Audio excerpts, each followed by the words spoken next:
need to build your graphic in a composition.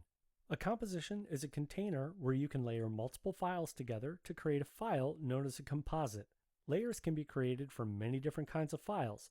To show you what I mean, let's get started building our first composition. There are two primary ways you can create compositions in After Effects. The first way is to go to the Composition menu in the menu bar and choose New Composition. In here, you want to make sure you're in the basic settings. At the top, you can name the composition under the composition name. I'll leave mine set to Comp 1.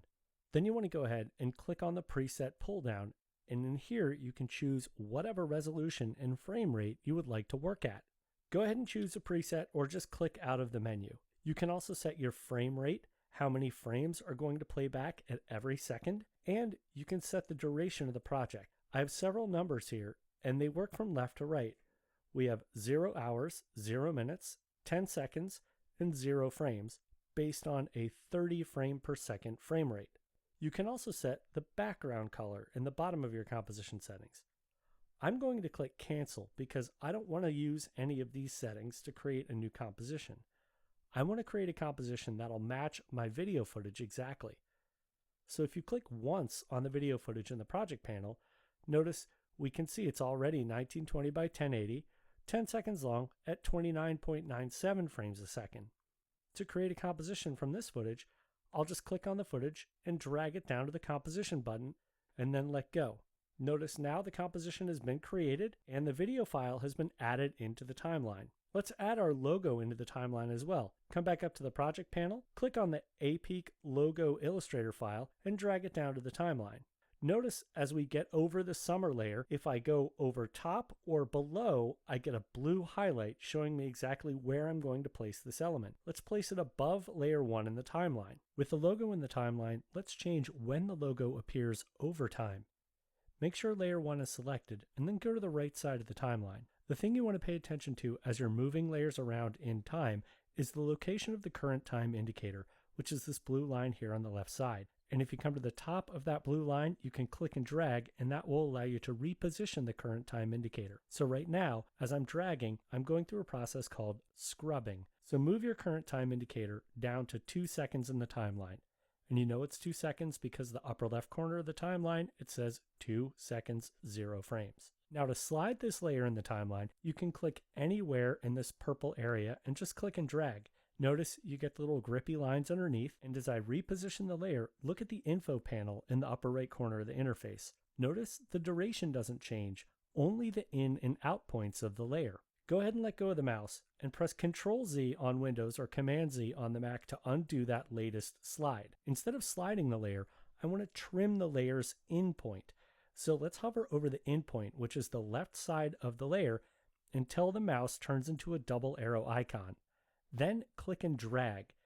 And as you're dragging, if you hold down Shift after you start to drag, the in point will snap to the current time indicator. So go ahead and do that and make sure the layer's in point has gone to 2 seconds. Now, if we look at the info panel in the upper right corner, notice the duration is 8 seconds and the in point is now moved to 2 seconds. Once again, that function is called trimming. Now sometimes when you're working on compositions, you have to go back and change the composition settings. Let's make our composition 5 seconds long by selecting the composition in the project panel, clicking on it once, and then we can go to the composition menu and go to composition settings. With the comp settings open, let's go to the duration area, highlight all the numbers, and change it to say 500. Now you notice on the right side here it says it's 5 seconds long. When you click OK, notice the timeline is much shorter now. It's only 5 seconds long. Now, as I'm looking at this logo, it's kind of hard to read on the background, so I'd like to add a color wash over top of that video layer. To do that, I'll create a layer solid. Let's go up to the menu bar, click on Layer, and notice I can't choose New Anything because I have the wrong panel active. See how the project panel is active? Let's click once on the timeline to make the timeline active. Then we can go up under the Layer menu and choose New Solid. When you go to your solid settings, make sure to choose Make Comp Size and then click on the eyedropper to sample a color from the composition. I'll sample this green and then go up and name the layer solid Green. Click OK when you're done. Let's reposition this vertically in the timeline by clicking on the layer and dragging it between our logo and the background layer. Now, instead of this being 100% opaque, I want to bring the opacity down a little bit. So with layer 2 selected, I'll open up the layer options by clicking on the triangle, and then I can open up the transform options. At the bottom here, I have options for opacity. Let's change that setting from 100 to 80 and press enter on your keyboard. If we collapse layer 2, I want you to note compositions support many different kinds of layers. In this composition, we have a video layer on the bottom, which was imported into the project, a green layer solid, which we're generating from within After Effects, and an Illustrator file, which we imported